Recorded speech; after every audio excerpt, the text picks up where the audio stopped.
దశరథుడు. ఆయనకు ముగ్గురు భార్యలు, కౌసల్య, సుమిత్ర, కైకేయి. ఈ ఇలలో శ్రీరామచంద్రుడు వెలిశాడు. ఈయనకు ముగ్గురు తమ్ముళ్ళు, లక్ష్మణ, భరత, శత్రుఘ్నులు. ఉత్తమాయన సీతాదేవి. ఊర్మిళ లక్ష్మణుడి భార్య, సీతకు చెల్లెలు. ఋషులు, వశిష్ఠ, విశ్వామిత్రులు గురువులు. ఎన్నడూ శ్రీరాముడు తండ్రి మాట జవదాటలేడు. 14 ఏళ్ళు వనవాసం చేశారు.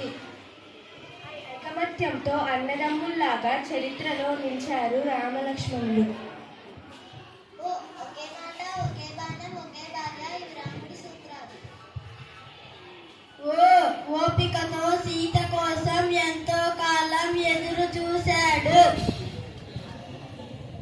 ఔదార్యంతో అహల్యకు శాప విమోచనం చేశాడు.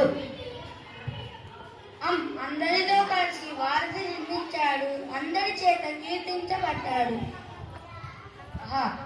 అంటూ రావణుణ్ణి సంహరించాడు.